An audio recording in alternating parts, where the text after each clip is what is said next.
The cold was everywhere, not just outside the tent, but inside Eli's bones. He rubbed his hands together, trying to feel anything. Nothing. His fingers were numb, his face frozen. Snow kept hitting the tent like small punches from the wind. It never stopped.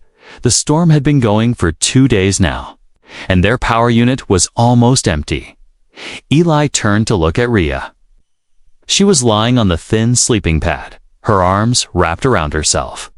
Her alien skin, once silver blue and glowing, had turned dull. She was breathing slow, too slow.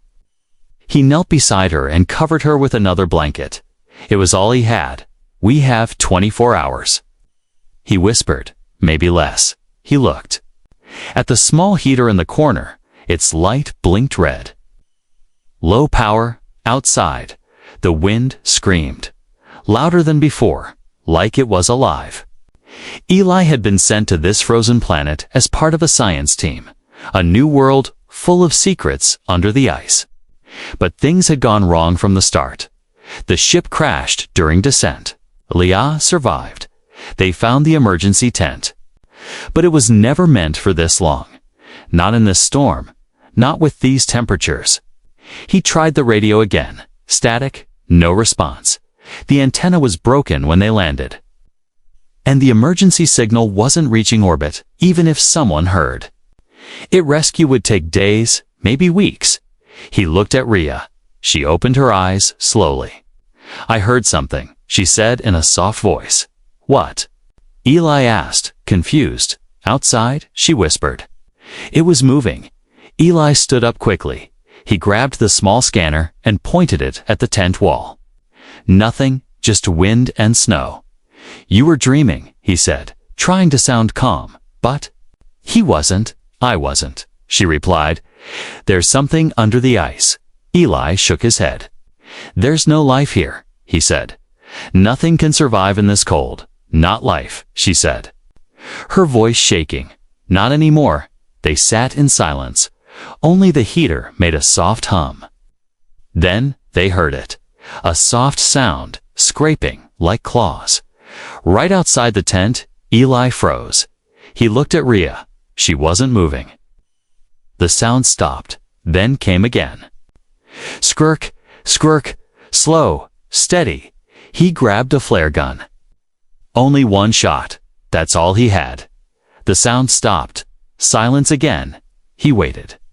Breathing slow. Nothing. He didn't sleep that night. Rhea slept a little, but kept turning in her sleep. Eli watched the heater, watched the power meter drop. Red, blinking, slower. Morning didn't come. There was no morning on this planet. Only storm, only cold. Eli stepped outside to check the generator. The cold hit him like a punch. He moved. Quickly. Fixed the wire and ran back in. He had 5 minutes outside before frostbite.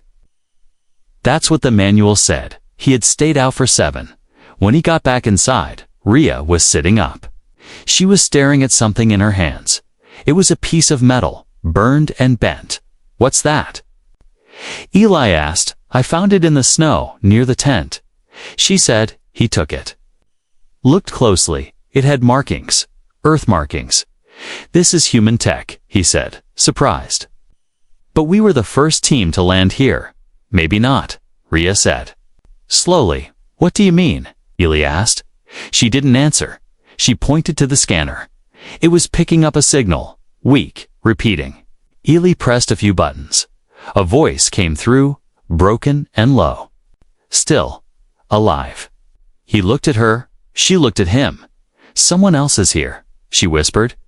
Eli stood up. He opened the map on the tablet. The signal was coming from under the ice, about 300 meters west, too far to walk in this storm. But maybe, just maybe, they could wait it out. Outside, the wind screamed again, but it was different. Like it was warning them. The tent lights flickered. Then, the scratching sound returned. This time, it was louder. Right next to the entrance, Eli raised the flare gun. Rhea held her breath. Then the tent's entrance unzipped by itself. Slowly they stared at the opening. No one entered. Only cold air and silence. But outside, just beyond the tent, a shape was waiting. It was watching, and it was not human. Asterisk, the cold was worse. Now, even inside the tent, Eli could see his breath. It floated in front of him like ghost smoke. He sat by the heater, holding the scanner in shaking hands. The signal was still repeating. Broken voice, same 3 words. Still alive. He hadn't told Rhea, but he recognized the voice. It was human, and it was his own. Eli had never recorded that message. Not in any mission log, not in any distress call. Yet the scanner kept playing it, over and over. A message he never sent. He stared at the ice-covered map on the screen. The signal was coming from exactly 312 meters west, under the surface. Rhea, he said softly. We have to go there. Rhea turned toward him, her silver eyes sharp despite the cold into the storm. She asked. No, he said. Below it, she tilted her head, confused. There's no way under the ice. Eli pointed to the old metal tag she found yesterday. It came from somewhere, he said. Somewhere deep, the wind outside howled again. But this time, it was different. It sounded hollow, like the wind was blowing through an empty place. Like tunnels, Rhea sat up. Slowly, she closed her eyes and placed 2 fingers to the ground. For a moment, she stayed like that, silent. Then she opened her eyes. There are chambers. Under us, she said, her voice low. Big ones. Eli leaned in. Natural caves. She shook her head. No, she whispered. Built. They waited until the wind slowed for just a moment. Then they stepped outside. The snow was thick. The sky white and endless. But the signal was stronger now. Every step west, it pulsed. Louder, Rhea led the way. Her alien senses sharper than Eli's. She stopped near a ridge of jagged ice. There, she said, pointing at a hole near the ground. Half covered by snow and frost, a narrow tunnel led down into the dark. Eli cleared the entrance with his hands, metal under the ice. A hatch. He wiped off the frost, revealing a symbol. It was the old Earth Alliance logo, faded and cracked. What the hell, he muttered. Rhea helped him turn the wheel on the hatch. With a loud click, it opened. Warm air hit their faces from inside. Not freezing cold warm. How is this possible? Eli said. Rhea didn't answer. She was staring into the darkness below. Her skin was glowing faintly again, like something inside was waking up. They climbed down the metal ladder, step by step. The light from the surface faded at the bottom. There was a corridor, long, curved, and silent. Dust floated in the air. Strange writing lined the walls. Some in human language, some in something older. Eli brushed snow off a control panel. He tapped the screen. It blinked once, then again. A voice spoke from hidden speakers. Welcome back, Dr. Eli Wren. Eli stepped back, shocked. I've never been here, he said. Rhea looked at him, unsure. Maybe you were, she said. Before you were born, he touched the panel again. A log opened.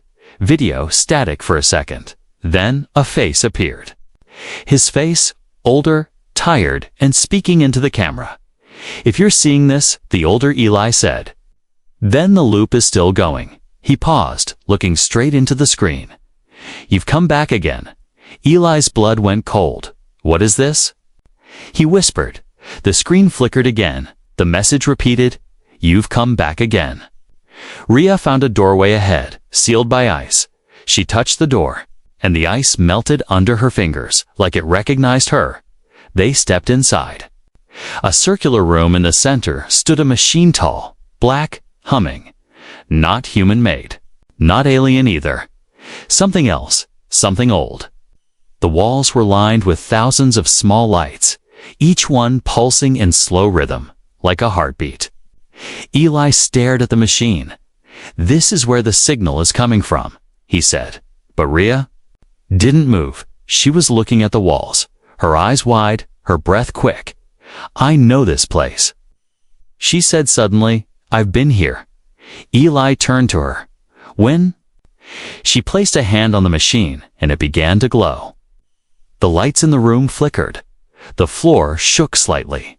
The voice returned. Still alive, but this time it wasn't just a voice, it was a whisper. Right behind them, they turned. Nothing there, just the empty room. Then all the lights on the machine turned red, and the entrance door slammed shut. They were no longer alone, and there was no way out. Asterisk, the door behind them had locked. The machine in the center of the chamber was pulsing with red light, and something unseen was watching. Eli could feel it, a pressure in the air. A cold breath down his neck. "Rhea," he whispered. "What is this place?" But Rhea didn't answer. She was staring at the walls, her body stiff, her eyes glowing faintly.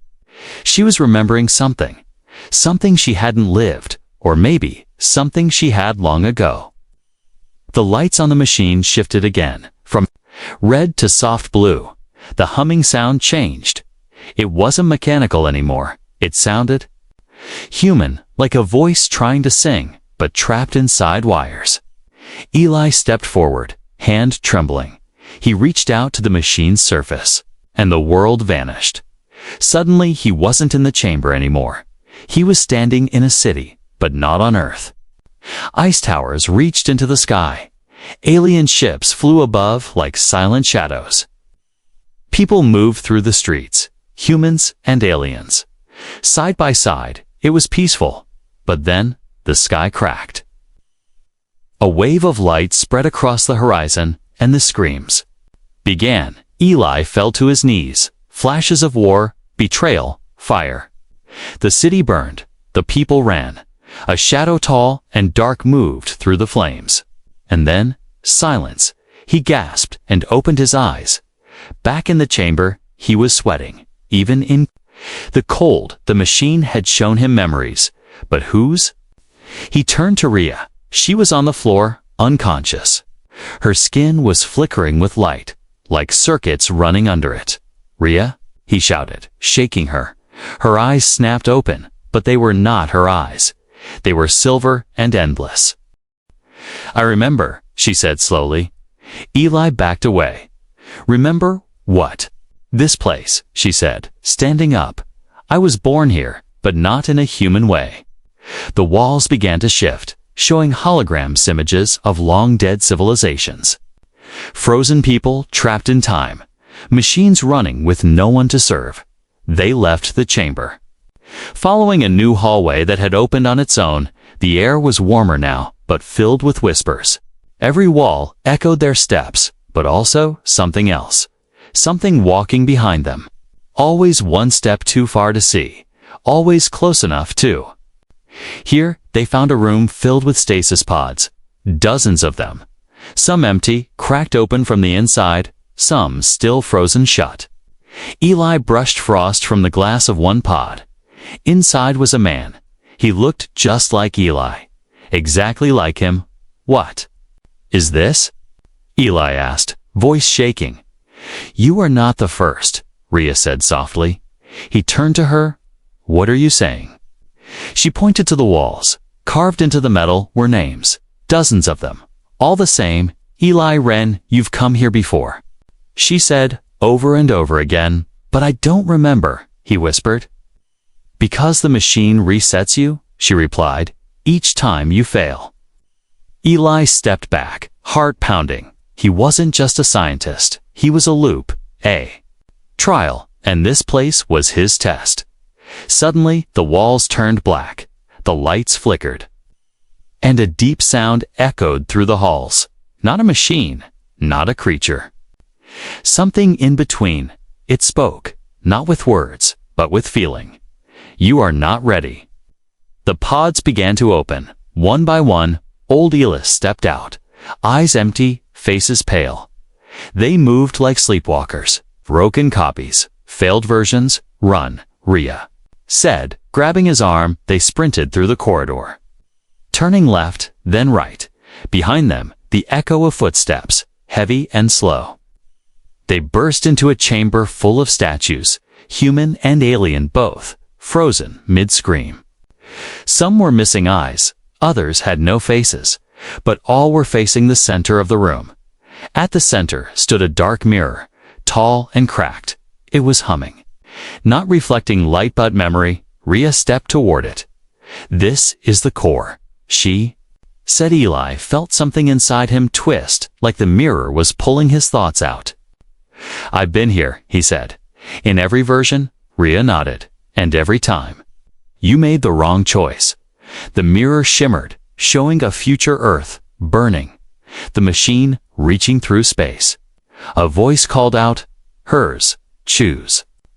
Differently, the footsteps were close now. The copies of Eli entered the chamber. One raised a hand. His voice was cold. "You were never meant to survive." Eli turned to Rhea. "What choice did I make before?" She looked at him. "You chose to save yourself." Eli looked at the mirror, then at Rhea. This time, he wasn't sure what he would choose. But one thing was clear. The echoes were getting louder, and time was running out. Asterisk, the mirror began to glow, not with light, but with memory.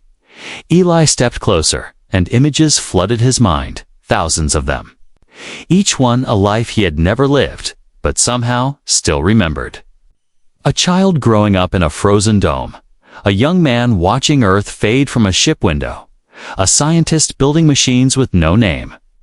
A soldier dying in fire and ice. Each memory ended the same way, with the machine, with this room. He fell to his knees, breathing hard. The other Elis were still standing behind him, unmoving, waiting, silent. Rhea stood beside him, her expression calm but distant. "You are waking up," she said softly. "What is this?" He asked, "Why are there so many of me?" "Because you were never just one person," she answered. "You were built to carry a code." Eli looked at her, confused. "What code?" She walked to the mirror and touched its surface. It rippled like water. Then a voice spoke, clear and low. Identification confirmed, memory carrier active.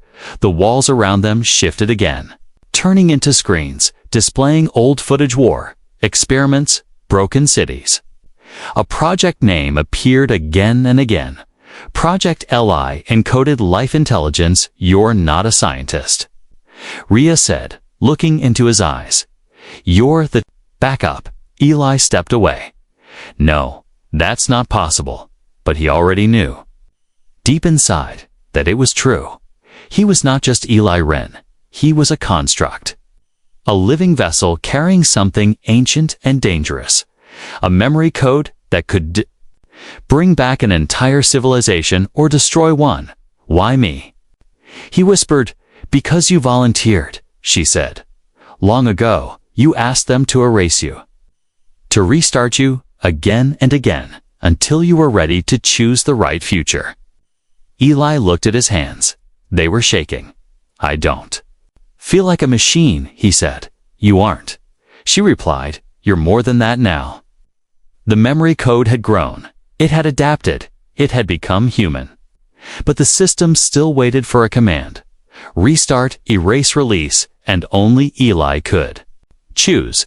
They moved deeper into the chamber, past the mirror, into a hidden passage. There was no cold here, only warmth. Soft blue light pulsed from the walls. The air smelled like old rain and metal. The silence was alive. At the end of the passage stood another machine. Not like the others, this one looked like a tree. A tree made of glass and wires. Its branches reached across the ceiling, and from them hung glowing spheres, one a preserved memory. Rhea walked forward, her hand glowing faintly. The tree responded to her, welcoming her, recognizing her. "This is where I was made," she said. Eli stared at her. "You're part of the system, too." She nodded slowly. "Yes, but I wasn't created to carry the code. I was created to protect the one who does." Eli stepped closer to the memory tree. He saw faces inside the glowing spheres, people from long ago, some human, some not. Their thoughts still alive, still waiting. The tree spoke in a quiet voice, female, soft. Do you wish to unlock the final memory? Eli looked at Rhea. She gave a single nod. Yes, he said. The tree responded. Memory key accepted. A sphere floated down from the highest branch. It hovered in front of Eli, then slowly moved toward his chest. He didn't move. The sphere passed into him, no pain, just warmth, and then he remembered everything. Earth's last council, the decision to encode the history of the galaxy into one man. A living record. He had agreed to it. He had helped design it.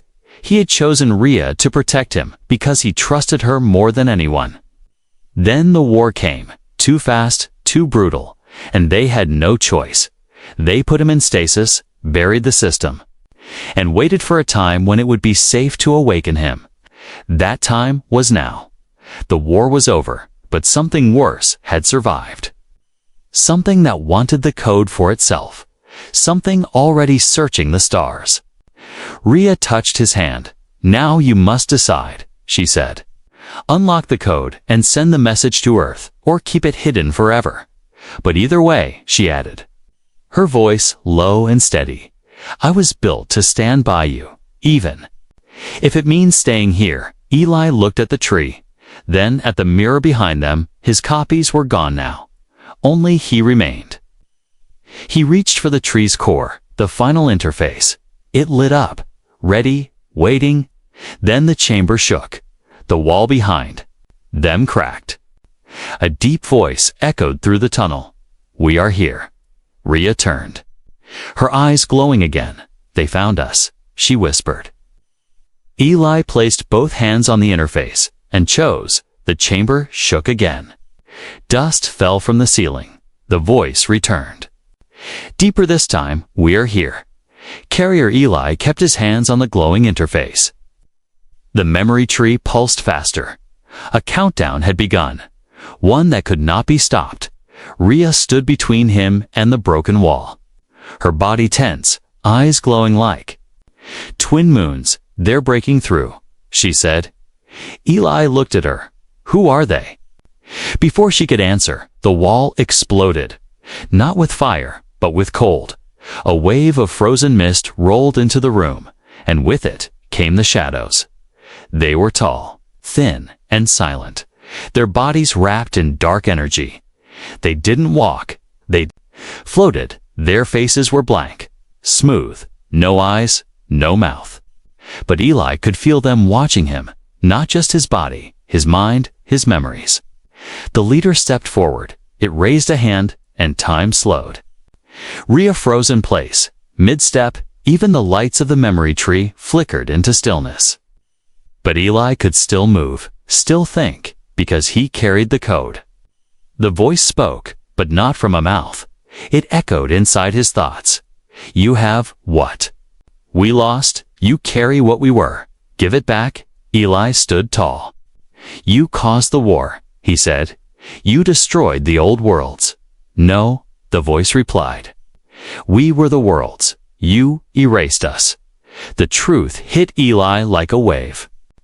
The enemy was not some alien race. They were once part of the Alliance, part of the same civilization, but they had evolved differently.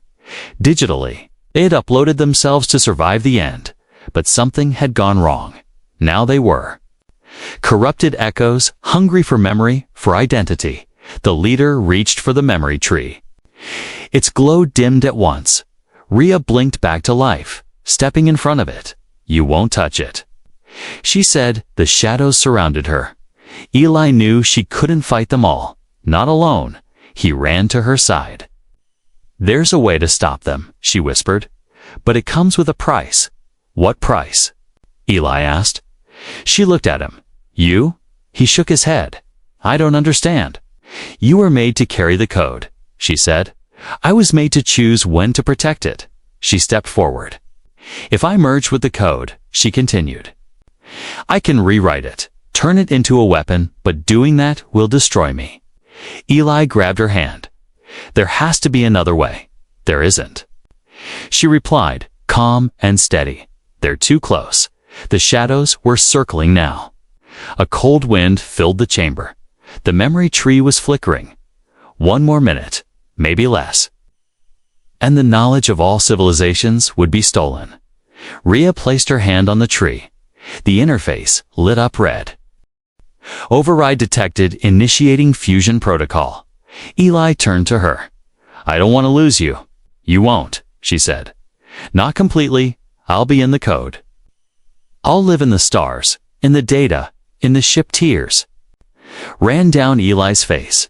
He had lived 1,000 lives. But this was the only one that felt real.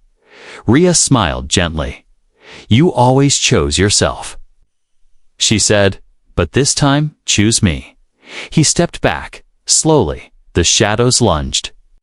Forward, but too late, the memory tree released a burst of energy.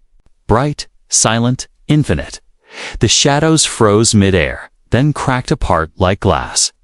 Their forms shattered into light and vanished when the glow faded. The chamber was quiet again. No enemies, no storm. Only Eli. And the memory tree, now golden, still, and inside its core. A voice, hers. I chose you, forever. Eli sat on the ground, exhausted. The countdown on the interface had ended. Above him, a new symbol glowed, upload complete, sent to Earth. The last history, he was alone, but not empty. Rhea's presence lived inside the system. Inside the ship, inside him, she had rewritten the code. Not just to protect the past, but to give the future a second chance. And this time, it would begin with love, not war. Asterisk, the light from the memory tree had faded. The chamber was dark again, quiet again. The war was over. But it didn't feel like victory. Eli stood alone beneath the broken ceiling. Snowflakes were drifting in through the cracks. Each one melted before hitting the floor. He looked at the empty place where Rhea had stood. There was no body, no trace. Only her voice, inside him, inside everything.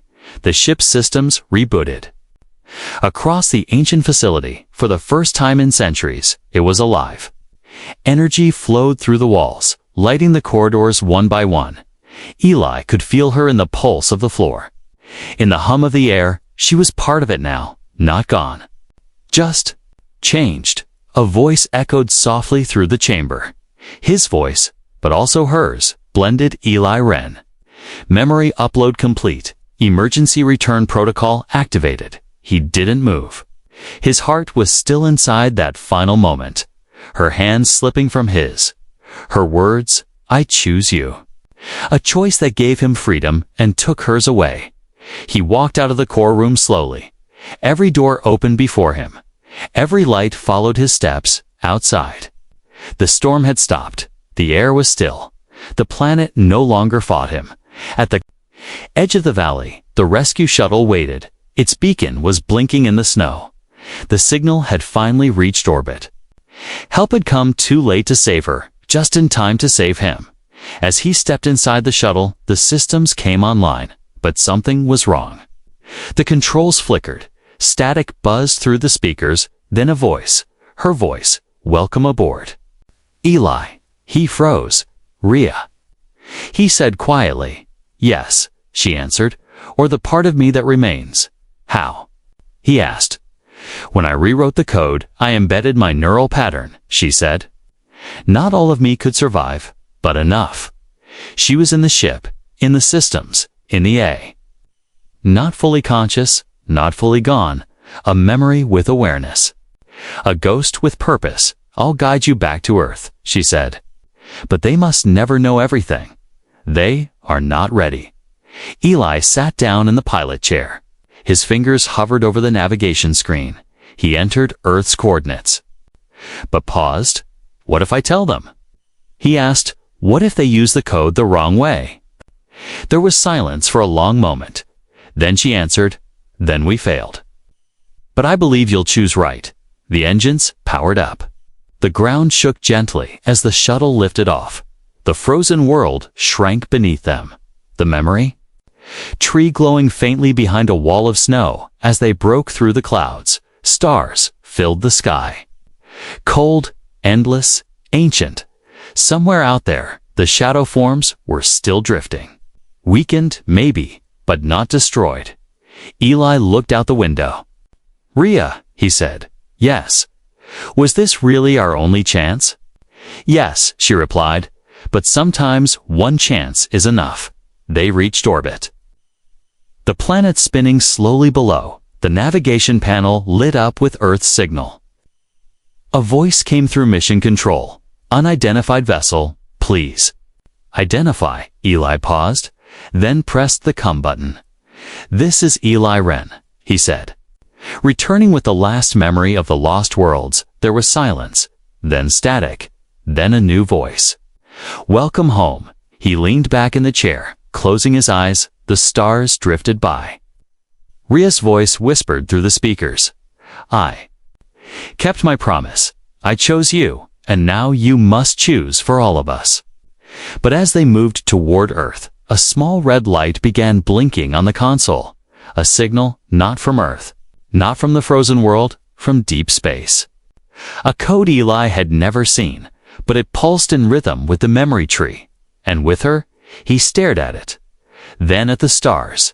The choice had been made. But the story wasn't over. Not yet. Asterisk, the stars looked closer now, as if they were listening. Eli sat alone in the shuttle, drifting between planets. Earth was in sight, blue and bright, but his eyes were on the small red blinking light. It hadn't stopped since they left the frozen world. A signal, steady, patient, not hostile, not friendly. Just waiting. Rhea's voice echoed softly from the ship's AI. "I see it too," she said. Eli leaned closer to the console. "What is it?" "It's from a backup node," she replied. "Not one I remember." The screen flickered and showed a map. A region of space marked in red. Unknown, uncharted, dead. Yet something alive was calling from it. The same pulse as the memory tree. The same rhythm as her voice. "Someone else made it," Eli said quietly. "Or maybe someone else remembered," Rhea replied. He sat in silence. His mission was clear: return to Earth. Deliver the code, warn them, teach them. But something inside him twisted. Like the story wasn't finished. Like the frozen world was only one piece of something larger. He stood up and walked to the viewing window. Stars reflected in his eyes. "Do I have to go back?" He asked. "No," Rhea said gently, "but they're expecting you." Eli turned. They expected the old Eli. He said, "The scientist, the tool, the obedient one. They didn't expect me to remember, to feel, to choose." He reached for the navigation controls. His hand hovered between Earth and the unknown zone. He looked at the two paths. One led home, one led deeper into mystery, deeper into her. "What would you do?" he asked. Rhea didn't answer right away. Then her voice came, soft as snow. "I already chose." He looked at the blinking red light again. It pulsed in time with his heartbeat. He changed course. The ship turned away from Earth, toward the unknown. Earth sent signals, commands, requests, warnings. But Eli didn't answer. He wasn't running. He was finishing something. The journey took days, maybe weeks. Time didn't move the same anymore. Not when your soul was half machine, half memory, and half love. They reached the edge of the signal's origin. A graveyard of ships floated in the black, old vessels, lost expeditions, forgotten wars. And in the center, a single pod, glowing faintly, alive. Eli docked the shuttle and entered the pod. Inside was no control system, no power core, only light. And a single voice, Rhea's, but younger, happier. "This was my first memory," she said. A projection formed her sitting on the floor of a glowing chamber, watching Earth rise on a tiny screen. "I was created to protect the code," she said. But before that, I had a dream. The image faded, the light shifted, another door opened inside the pod. And beyond it something Eli didn't expect, a stasis chamber, empty, open, waiting. Rhea spoke again. I couldn't survive the fusion, she said, but I left something behind. A pattern, a vessel, a chance. You can bring me back. Eli stared at the chamber. It wasn't just a machine. It was a choice. Another one. Like all the others he had faced. But this time, it wasn't about saving the world. It was about saving her. He stood in silence, breathing slow. Then, he smiled and whispered, I choose you. He activated the chamber. The lights dimmed, the ship's systems locked into orbit. He lay down beside the empty core and placed the memory drive inside it. The process began, slow, gentle, quiet.